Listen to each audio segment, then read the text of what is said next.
పూర్వం రామాపురంలో సోమయ్య అనే కవి ఉండేవాడు. అతని కవిత్వం వింటే అందరికీ తలనొప్పి వచ్చేది. సోమయ్య మాత్రం రాజుగారి ఆస్థానంలో చోటు కోసం విశ్వ ప్రయత్నాలు చేసేవాడు. అతడికి వెర్రెన్న అనే వెర్రి బాగుల కొడుకు ఉండేవాడు.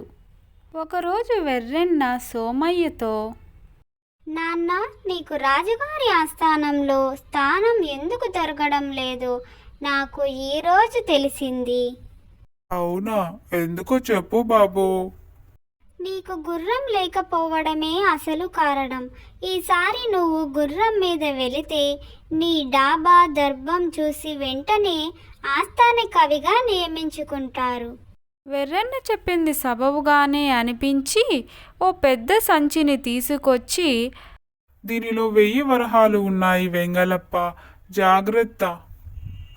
వెర్రెన్న ఆ సంచిని తీసుకొని, సరే నాన్న, నువ్వు ఇక్కడే ఉండు, తొందరగా గుర్రాన్ని తీసుకుని వచ్చేస్తా అంటూ వెర్రెన్న సంచిని తీసుకొని గుర్రాన్ని కొనడానికి బయలుదేరాడు.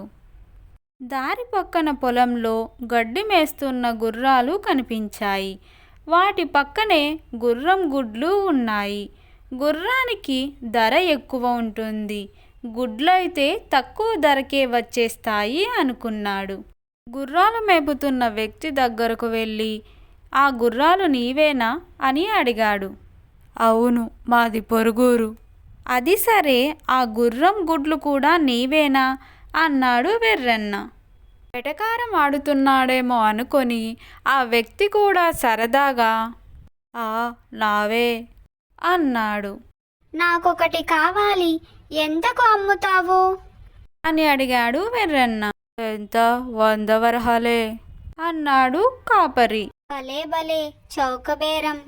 నాన్నకు తెలిస్తే చాలా సంతోషిస్తాడు అనుకుంటూ 100 వరహాలు ఆ కాపరికి ఇచ్చేసి గాడిద గుడ్డును తీసుకొని వెళ్ళిపోయాడు. వీడు నిజంగానే వెర్రిబాగులోడే అనుకుని అతడు అడిగిన వస్తువుని ఇచ్చేసి చకచక తన గుర్రాలను తీసుకొని వెళ్ళిపోయాడు ఆ వ్యక్తి. ఇంటి దగ్గర సోమయ్య కొడుకు వెళ్ళి చాలాసేపు అయిందని, ఏం జరిగిందో తెలియక కంగారు పడుతూ కొడుకు కోసం అటూ ఇటూ తిరుగుతూ నిలుచున్నాడు. గుర్రం గుడ్డును తల మీద పెట్టుకొని ఇంటికి వెళ్ళాడు వెర్రన్న. కొడుకును చూసిన సోమయ్య గబగబా బయటకు వచ్చి చుట్టూ చూశాడు. కానీ ఎంతసేపటికి గుర్రం జాడ తెలియకపోయేసరికి, దిష్టి తీయడానికి బూడిద గుమ్మడికాయ తెచ్చావు సరే, ఇంతకు గుర్రం ఏది అని అడిగాడు సోమయ్య. అది గుర్రం గుడ్డు కాదని అప్పటికి తెలిసింది వెర్రన్నకు. తాను మోసపోయినట్లు అర్థమయ్యి సోమయ్యకు జరిగిందంతా చెప్పాడు. బూడిద గుమ్మడికాయను గుర్రం గుడ్డు అనుకోవడం ఏంట్రా అని సోమయ్య చాలా కోప్పడ్డాడు.